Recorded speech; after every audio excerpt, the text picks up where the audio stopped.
ہماری زندگی میں جو امتحان ہوتے ہیں، ہماری زندگی میں جو ٹیسٹ آتے ہیں، ہماری زندگی میں جو مشکلات آتی ہیں، ان سے کیسے نپٹا جائے، کیونکہ کوئی انسان بھی اس سے خالی نہیں ہے. ہر انسان کسی نہ کسی مشکل میں ضرور پڑتا ہے. اور پھر آپ نے دیکھا ہوگا کہ ایک مشکل میں پڑا، وہاں سے نکلا، آگے ایک اور آگئی، پھر آگے ایک اور آگئی، اور اس وقت یوں لگتا ہے کہ جیسے ساری دنیا سے زیادہ ہم پر ہی کوئی مصیبت آ ٹوٹی. حالانکہ اگر ہم دوسروں کی بات سنیں تو بعض اوقات لگتا ہے کہ بھئی ان کی پریشانی تو مجھ سے بھی کہیں زیادہ ہے. بہرحال اللہ سبحانہ وتعالیٰ مشکلات کے بارے میں قرآن مجید میں فرماتے ہیں فَإِنَّ مَعَ الْعُسْرِ يُسْرًا إِنَّ مَعَ الْعُسْرِ يُسْرًا، بے شک ہر مشکل کے ساتھ ایک آسانی ہے، بے شک اسی مشکل کے ساتھ ایک اور آسانی ہے. یعنی جہاں مشکلات ہیں وہاں آسانیاں بھی ہیں.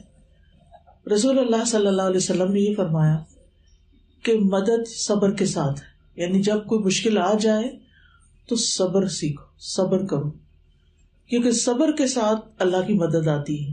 قرآن مجید میں آتا ہے ان اللہ مع الصابرین، بے شک اللہ صبر کرنے والوں کے ساتھ ہے، اللہ ان کی مدد کرتا ہے. حدیث میں آتا ہے کہ مدد صبر کے ساتھ ہے، کشادگی تنگی کے ساتھ ہے، اور بے شک ہر مشکل کے ساتھ ایک آسانی ہے، بے شک اسی مشکل کے ساتھ ایک اور آسانی ہے. جب مشکل آئے تو ہمیں تو صرف مشکل ہی نظر آتی ہے، آسانی کون سی ہے وہاں، یا اس میں خیر کون سی ہے؟ تو پہلی بات تو ہمیں یہ یاد رکھنی چاہیے کہ انسان کو کوئی بھی جو تکلیف آتی ہے اس کی وجہ سے اس کے درجات میں بلندی ہوتی ہے. اگر وہ صبر کرتا ہے تو اس کو ثواب ملتا ہے، اللہ کا قرب نصیب ہوتا ہے، انسان میچور ہوتا ہے، پختہ ہو جاتا ہے، اور انسان کو اس دنیا میں رہنے کا ڈھنگ آتا ہے.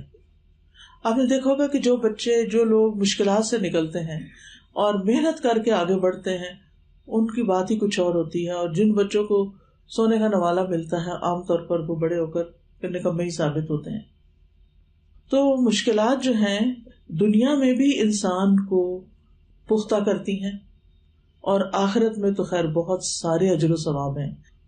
نبی صلی اللہ علیہ وسلم نے فرمایا مسلمان جب بھی کسی پریشانی، بیماری، رنج و ملال، تکلیف اور غم میں مبتلا ہو جاتا ہے، یہاں تک کہ اگر اسے کوئی کانٹا بھی چبھ جائے تو اللہ تعالیٰ اس کو بھی اس کے گناہوں کا کفارہ بنا دیتے ہیں. یعنی ایک کانٹا بھی اگر چبھتا ہے تو اس سے بھی اس کو اجر ملتا ہے اور اس کے گناہ معاف ہو جاتے ہیں. اب یہ ہے کہ اگر تکلیف آ جائے تو پھر کریں کیا؟ ہم سب سے پہلی بات یہ ہے کہ اللہ کی طرف رجوع کریں، اللہ سبحانہ تعالیٰ کو پکاریں، اس سے دعا کریں، اس کا تقوی اختیار کریں. اور تقوی کیا ہے کہ جن کاموں کا اس نے حکم دیا وہ کریں، اور جن چیزوں سے منع کیا ان سے رک جائیں، کیونکہ اس کے بڑے فائدے قرآن میں بتائے گئے تقوی کے. اللہ تعالیٰ فرماتے ہیں وَمَن يَتَّقِ اللَّهَ يَجْعَل لَّهُ مَخْرَجًا وَيَرْزُقْهُ مِنْ حَيْثُ لَا يَحْتَسِبُ، اور جو اللہ سے ڈرے گا وہ اس کے لیے نکلنے کا کوئی راستہ بنا دے گا اور اسے وہاں سے رزق دے گا جہاں سے اس نے گمان بھی نہیں کیا ہوگا. یعنی رزق کا وہ دروازہ کھلے گا جو اس نے کبھی سوچا بھی نہیں ہوگا. اور یہ اللہ تعالیٰ کا فرمان ہے. اللہ سبحانہ تعالیٰ یہ ہمیں بتا رہے ہیں کہ ایسا ہوگا، لیکن اس کے لیے تقوی اختیار کرنا ضروری ہے. اسی طرح اجتماعی طور پر جس قوم کے اندر تقوی آتا ہے اللہ تعالیٰ اس پر آسمان اور زمین سے برکتوں کے دروازے کھول دیتے ہیں. وَلَوْ أَنَّ أَهْلَ الْقُرَىٰ آمَنُوا وَاتَّقَوْا لَفَتَحْنَا عَلَيْهِمْ بَرَكَاتٍ مِّنَ السَّمَاءِ وَالْأَرْضِ، اگر واقعی بستیوں والے ایمان لے آتے، اللہ کا تقوی اختیار کرتے، تو ہم ان پر آسمان اور زمین کی برکتوں کے دروازے کھول دیتے. آج آپ دیکھیں کہ ہمارا ملک جو ہے وہ کافی پریشانی کا شکار ہے، لوگ کافی مشکلات میں گھرے ہوئے ہیں، اور کسی کو بھی سمجھ نہیں آتا کہ ہم کیا کریں، کس طرف جائیں. ایسے میں صرف مشکلات کا تذکرہ کرتے رہنے سے مشکلات نہیں حل ہوتی.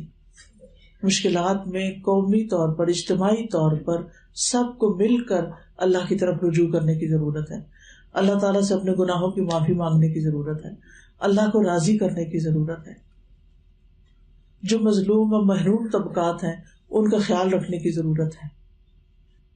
پھر اسی طرح دوسری چیز اللہ سے دعا کرنا، اللہ سبحانہ و تعالیٰ کے آگے گڑ گڑانا، نماز پڑھنا، اور خاص طور پر رات کی نماز یعنی تہجد. تہجد جو ہے وہ دعاؤں کی قبولیت کا وقت ہوتا ہے، اور اس وقت جو مانگا جاتا ہے وہ قبول ہوتا ہے. نبی صلی اللہ علیہ وسلم نے فرمایا آدھی رات کو آسمان کے دروازے کھول دیے جاتے ہیں اور ایک پکارنے والا پکارتا ہے کوئی دعا کرنے والا کہ اس کی دعا قبول کی جائے، ہے کوئی مانگنے والا کہ اسے دیا جائے، ہے کوئی مصیبت زدہ کہ اس کی مصیبت اس سے دور کر دی جائے. پھر جو مسلمان اس وقت دعا کرتا ہے یعنی آدھی رات کے بعد، تو اللہ عز و جل اس کی دعا کو قبول کرتے ہیں، سوائے زانیہ عورت کے جو اپنی شرمگاہ کے ذریعے کمائی کرتی ہے، یعنی زنا کے ذریعے کمائی کرتی ہے، اس کی پکار نہیں قبول ہوتی. پھر اسی طرح دوسروں کی مصیبت دور کرنا، یعنی اگر انسان کے اوپر کوئی تکلیف آئی ہے تو وہ بیٹھا نہ رہے، غم نہ مناتا رہے، ڈپریشن میں نہ جائے، بلکہ اٹھ کے باہر نکلے، دیکھے اور کس حال میں ہے، ہسپتال کا وزٹ کر لے، جا کے بیماروں کو دوائی لے کے دے، ان کے کسی آپریشن کا بندوبست کرے، ان کی کسی مشکل کو آسان کرے، غریبوں کی کسی بستی میں نکل جائے.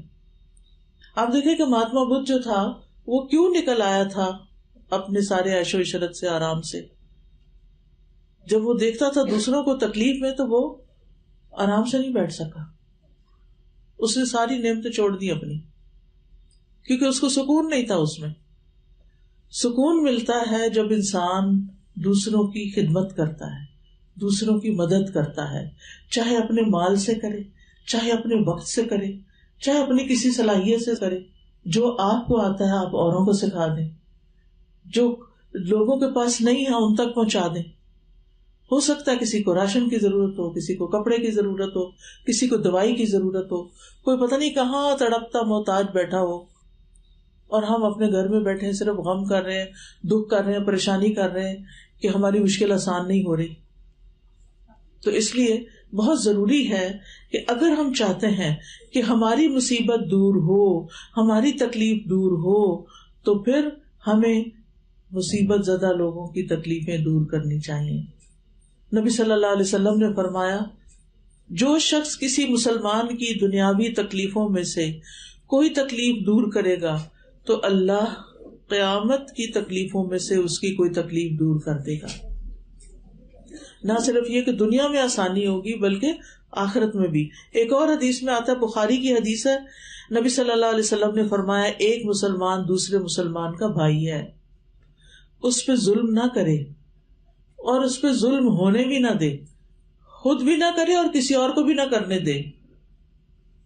جو شخص اپنے بھائی کی ضرورت پوری کرنے میں لگا ہوتا ہے اللہ اس کی ضرورت پوری کرنے میں لگ جاتا ہے. آپ دوسروں کی ضرورتیں پوری کریں، اللہ آپ کی کرے گا. اور جو شخص کسی مسلمان کے عیب کو چھپائے گا اللہ قیامت کے دن میں اس کے عیب کو چھپا دے گا.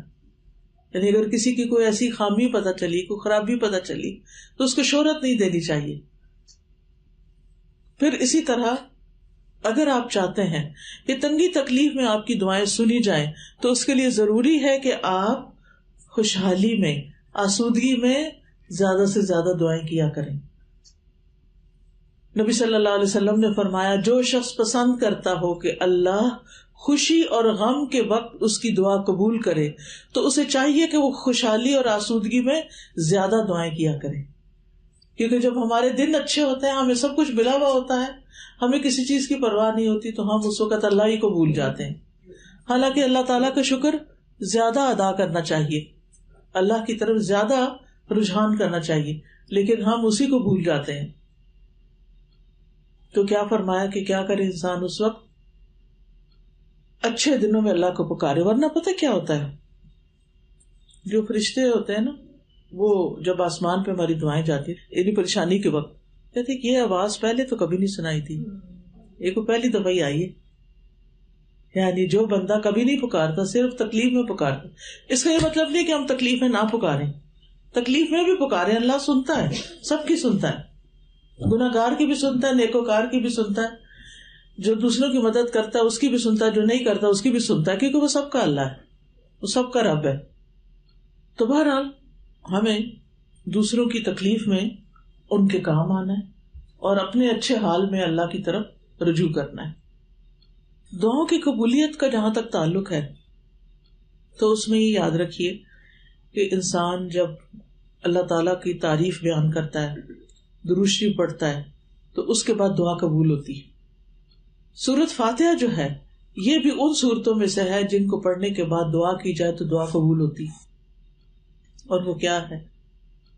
الحمد للہ رب العالمین الرحمن الرحیم مالک یوم الدین ایاک نعبد و ایاک نستعین اہدنا الصراط المستقیم صراط الذین انعمت علیہم غیر المغضوب علیہم ولا الضالین. ابو ہریرہ سے روایت ہے رسول اللہ صلی اللہ علیہ وسلم نے ابی ابن کعب ایک صحابی ہیں ان سے فرمایا کیا تمہیں پسند ہے کہ میں تمہیں ایسی سورت سکھاؤں جیسی نہ تورات میں نازل ہوئی ہے، نہ انجیل میں، نہ زبور میں اور نہ فرقان میں؟ انہوں نے کہا اللہ کے رسول ضرور سکھائیے. رسول اللہ صلی اللہ علیہ وسلم نے فرمایا نماز میں تم کیا پڑھتے ہو؟ انہوں نے کہا ام القرآن یعنی سورۃ الفاتحہ پڑھتا ہوں. آپ نے فرمایا قسم ہے اس ذات کی جس کے قبضے میں میری جان ہے، تورات، انجیل، زبور، حتیٰ کہ قرآن میں بھی اس جیسی کوئی صورت نازل نہیں ہوئی. یہی سبع مثانی 7 آیتیں ہیں، یہی وہ قرآن عظیم ہے جو مجھے عطا کیا گیا ہے. ایک اور روایت میں آتا ہے کہ ایک دفعہ نبی صلی اللہ علیہ وسلم صحابہ کے ساتھ بیٹھے ہوئے تھے کہ آسمان کا ایک دروازہ کھلا اور ایک فرشتہ اترا. جبریل علیہ السلام نے آپ کو بتایا کہ آج آسمان کا وہ دروازہ کھلا ہے جو اس سے پہلے نہیں کھلا تھا، اور آج وہ چیز نازل ہوئی ہے جو اس سے پہلے نازل نہیں ہوئی، یعنی سورۃ فاتحہ اور ساتھ سورۃ البقرہ کی آخری آیتیں. جو شخص ان کو پڑھ کے کوئی دعا کرے گا اس کی دعا قبول ہوگی. لہذا اپنی دعاؤں میں یہ دونوں چیزیں شامل کر لینی چاہیے. یہ رقیہ بھی ہے. رقیہ کا مطلب ہے دم، یعنی آپ نے کسی کو دم کرنا ہے، حتیٰ کہ آپ اپنے اوپر بھی سورۃ فاتحہ پڑھ کے ہاتھ میں پھونک کے سارے جسم کے اوپر آپ پھیر لیں، اپنے آپ کو جھاڑ دیں. پھر قل هو اللہ پڑھ کے، قل اعوذ برب الفلق پڑھ کے، قل اعوذ برب الناس. مثلا رات کو آپ کو نیند نہیں آ رہی یا ویسے ڈپریشن ہوا ہے، کوئی دل خراب ہو رہا ہے، کچھ بھی. اور ایک چیز اور شامل کر لیں، اعوذ باللہ السمیع العلیم من الشیطان الرجیم من ہمزہ ونفخہ ونفثہ. 3 دفعہ پڑھ کے اپنے دل کے اوپر پھونک ماریں، تھتکاریں، تاکہ شیطانی وسوسے ختم ہو. یہ شیطان ہے جو انسان کو پریشان رکھتا ہے، تو آپ نے پریشان نہیں ہونا. ویسے بھی انسان جیسے سوچنے لگتا ہے نا پھر ویسی چیزیں ہونے بھی لگتی، اس کو نظر بھی ویسی آتی ہے. دوسری دعا جو بہت فائدہ دیتی ہے غم میں، رنج میں، تکلیف میں، دکھ میں، پریشانی میں، مشکلات میں. کچھ لوگوں کو ہوتا ہے نا کہ جو کام کرنے لگتے اس میں اٹکا ہوا جاتا ہے، کام ہی نہیں ہوتا، ہر چیز میں پریشانی آ جاتی ہے. تو اس کے لیے بہت ہی خوبصورت دعا ہے، مختصر، اللہ اللہ ربی اللہ اللہ ربی لا اشرک بہ شیئا لا اشرک بہ شیئا. انسان زیادہ سے زیادہ اس دعا کو پڑھنا شروع کر دے. کبھی ایسا ہوتا ہے نا وجہ ہی نہیں پتا ہوتی، پتہ نہیں کس بات پہ دل گھبراتا ہے کہ دھڑکنے لگتا ہے زور زور سے، لگتا ہے جیسے کچھ ہو گیا، حالانکہ کچھ نہیں ہوتا، شیطان انسان کو پریشان کر رہا ہوتا ہے. تو اللہ اللہ ربی لا اشرک بہ شیئا. حضرت عائشہ سے مروی ہے کہ نبی صلی اللہ علیہ وسلم اپنے گھر والوں کو جمع کرتے اور ان کو کہتے کہ جب تم میں سے کسی کو کوئی غم یا پریشانی پہنچے تو اسے چاہیے کہ وہ کہے اللہ اللہ ربی لا اشرک بہ شیئا. اسی طرح ایک اور روایت میں آتا ہے جس کو کوئی پریشانی ہو، غم ہو، کوئی بیماری ہو، سختی ہو، تکلیف ہو، وہ کیا کہے اللہ ربی لا شریک لہ اللہ ربی لا شریک لہ. پچھلی دعا اگر مشکل ہے تو یہ تو کچھ مشکل نہیں، اللہ ربی لا شریک لہ، بس یہ پڑھتا جائے تو اس انسان سے وہ تکلیف دور کر دی جاتی ہے جس میں وہ مبتلا ہوتا ہے. کبھی ایسا ہوتا ہے نا کہ آپ کے اندر بڑی گھبراہٹ پیدا ہو جاتی ہے، بچے کا کوئی خیال آ جاتا ہے، ایسے شیطان وسوسے ڈالتا ہے کہ وہ گھر سے باہر گیا ہوا ہے، پتہ نہیں اکیلا رہتا ہے، پتہ نہیں کیا ہو جائے گا اس کو، طرح طرح کی شیطان پریشانیاں آپ کے دل میں ڈالتا رہتا ہے. آپ اس سے فارغ ہوتے ہیں تو کوئی اور وہ دشمن ہے نا، چھوڑتا نہیں. اور اس کو پتا کہ جب بندہ پریشان ہوتا ہے تو پھر اس سے ہر غلط کام کروایا جا سکتا ہے. پھر آپ دیکھیں کہ آیت کریمہ حضرت یونس علیہ السلام کی دعا ہے. جب انہوں نے یہ دعا پڑھی تو اللہ تعالیٰ فرماتے ہیں فاستجبنا له ونجیناہ من الغم وکذالک ننجی المؤمنین. ہم نے اس کی دعا قبول کر لی، اسے غم سے نجات دے دی، اور اسی طرح ہم ایمان والوں کو نجات دیا کرتے ہیں. ایمان والوں کو ایسے ہی نجات دیتے ہیں غموں سے، تکلیفوں سے.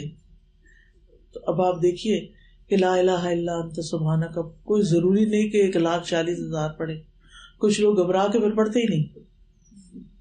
قرآن میں حدیث میں کہیں بھی نہیں آیا کہ آپ 1,00,000 پڑھیں یا 1,25,000 پڑھیں. جتنا آپ پڑھ سکتے ہیں پڑھیں، لیکن دل سے پڑھیں. لا الہ الا انت سبحانک انی کنت من الظالمین. پھر اسی طرح یہ کلمات دکھ دور کرنے والے بھی ہیں. دکھ ہو رہا ہے نا، ڈسٹرب ہے آپ، دل پریشان ہے. رسول اللہ صلی اللہ علیہ وسلم نے فرمایا کیا میں تمہیں ایسی چیز نہ بتا دوں کہ جب تم میں سے کسی آدمی کو رنج و الم کی اور دنیا کی آزمائشوں میں سے کوئی آزمائش آئے، وہ اس دعا کو پڑھے تو اس کی تکلیف دور ہو جائے. آپ سے کہا گیا کیوں نہیں؟ آپ نے فرمایا وہ مچھلی والے کی دعا ہے، لا الہ الا انت سبحانک انی کنت من الظالمین. پھر اسی طرح حسبنا اللہ و نعم الوکیل نعم المولا و نعم النصیر. حسبنا اللہ و نعم الوکیل نعم المولا و نعم النصیر. مشکل وقت میں، تکلیف اور گھبراہٹ کے وقت میں اگر آپ اس کو پڑھیں گے تو آپ کا ایمان بڑھ جائے گا. اسی طرح بعض اوقات آپ کو اچانک خبر سنتے ہیں اور آپ کا دل گھبرا اٹھتا ہے کہ پتہ نہیں اب کیا ہو جائے گا، آپ نروس ہو جاتے ہیں. تو اس وقت حسبی اللہ لا الہ الا هو علیہ توکلت وہو رب العرش العظیم. صبح شام ویسے بھی اگر آپ پڑھیں نا 7 دفعہ، حدیث میں آتا ہے کہ یہ ساری مشکلوں کو کفایت کرتی ہے. جب حضرت ابراہیم علیہ السلام کو آگ میں ڈالا گیا تھا تو اس وقت انہوں نے یہی کلمات پڑھے تھے، حسبی اللہ، حسبنا اللہ و نعم الوکیل، اللہ کافی ہے. اسی طرح لا حول ولا قوت الا باللہ العلی العظیم. گھبراہٹ شروع ہو ادھر سے پڑھنا شروع کر دیں، لا حول ولا قوت الا باللہ العلی العظیم. یہ ایسا کلمہ ہے جو عرش کے نیچے جنت کے خزانے میں سے ہے. جب بندہ یہ پڑھتا ہے تو اللہ تعالیٰ فرماتا ہے میرے بندے نے سر تسلیم خم کر دیا، خود کو حوالے کر دیا، سپرد کر دیا. پھر اسی طرح کثرت سے استغفار جو ہے یہ بھی عذاب سے بچانے والا ہے. بیماریوں کا علاج بھی ہے استغفار، کیونکہ گناہ جو ہوتے ہیں نا وہ دل پہ بوجھ ڈالتے ہیں. وہ دل پریشان ہوتا ہے تو دل کا خون جو سارے جسم میں جاتا ہے، سارے جسم میں پریشانی پھیلتی ہے، بیماری لگ جاتی ہے انسان کو. تو اس لیے بہت ضروری ہے کہ انسان اللہ تعالیٰ کی طرف رجوع کرے اور اپنے گناہوں کی معافی مانگے. قتادہ کہتے ہیں یہ قرآن تمہیں تمہاری بیماری کا علاج بتاتا ہے. گناہ تمہاری بیماری ہے اور استغفار ان کا علاج ہے. امام ذہبی کہتے ہیں اللہ کے غضب کا علاج کثرت کے ساتھ سحری کے وقت استغفار کرنا اور سچی توبہ کرنا ہے. یعنی اگر آپ کے دل میں یہ ڈر لگتا ہے نا آپ کو کہ پتہ نہیں میرا رب مجھ سے ناراض ہی نہ ہو، میں نے کوئی بہت اچھے کام نہیں کیے. ہر انسان کو ہوتا ہے نا کہ اللہ تعالیٰ تو اتنا بڑا ہے اور میری کوششیں کیا ہیں جو اس کے لیے میں کر رہی ہوں، کچھ بھی نہیں. تو اگر ایسی چیز دل میں آ رہی ہو تو اس وقت انسان سچی توبہ کرے اللہ سے اور سحری کے وقت استغفار کرے اور اپنی ساری حاجتیں اور مناجات جو ہیں وہ اللہ تعالیٰ سے ہی کرے. 7ویں چیز ہے نبی صلی اللہ علیہ وسلم پر جب کوئی تکلیف آتی تھی تو یہ کلمات پڑھتے تھے، لا الہ الا اللہ العظیم الحلیم، لا الہ الا اللہ رب العرش العظیم، لا الہ الا اللہ رب السماوات و رب الارض و رب العرش الکریم. تو یہ دعا جو ہے یہ بھی بہت زبردست ہے. نبی صلی اللہ علیہ وسلم پریشانی کے وقت یہ پڑھا کرتے تھے. اگر کسی کو بھی ڈپریشن وغیرہ ہو تو آپ یہ پڑھ سکتے ہیں. پھر غم دور کرنے کی دعا ہے, اللہم انی اعوذ بک من الہم والحزن والعجز والکسل والجبن والبخل وغلبۃ الدین وقہر الرجال. اس میں ساری چیزیں آ گئی. اے اللہ میں پناہ مانگتا ہوں ہم اور غم, عاجزی, سستی, بخل, بزدلی, قرض داری اور ظالم کے اپنے اوپر غلبے سے, کہ اللہ ہماری زندگی سے یہ ساری چیزیں نکال دے. پھر اللہ تعالیٰ کی صفات ہے یا حی یا قیوم برحمتک استغیث, کیونکہ جو شخص یہ دعا پڑھتا ہے اللہ سبحانہ وتعالیٰ اس کی تکلیف دور کر دیتا ہے. پھر اسی طرح اللہم رحمتک ارجو فلا تکلنی الی نفسی طرفۃ عین واصلح لی شانی کلہ لا الہ الا انت. اور پھر جو بیمار ہو, قریب ہو, اس کو آپ خود بھی دم کریں. خواتین بھی کر سکتی ہیں, اس کے لیے کوئی بہت بڑا پڑھا لکھا ہونا ضروری نہیں ہوتا. چھوٹی موٹی بیماریاں جو ہوتی ہیں گھر میں, آپ اپنے بچوں کے اوپر ان کے ماتھے پہ ہاتھ رکھ کے سورۃ فاتحہ پڑھ سکتے ہیں, ان کے جسم پہ ہاتھ پھیرتے پھیرتے جھاڑ سکتے ہیں ان کو قل هو اللہ, قل اعوذ برب الفلق اور قل اعوذ برب الناس پڑھ کے. تو یہ چند چیزیں ہیں جو ہمیں مشکلات کے وقت اللہ کی طرف رجوع کرتے ہوئے سچے دل سے پڑھنی چاہیے. انشاءاللہ اللہ تعالیٰ اسی زندگی میں خوشیاں عطا کر دیتا ہے. وآخر دعوانا ان الحمد للہ رب العالمین.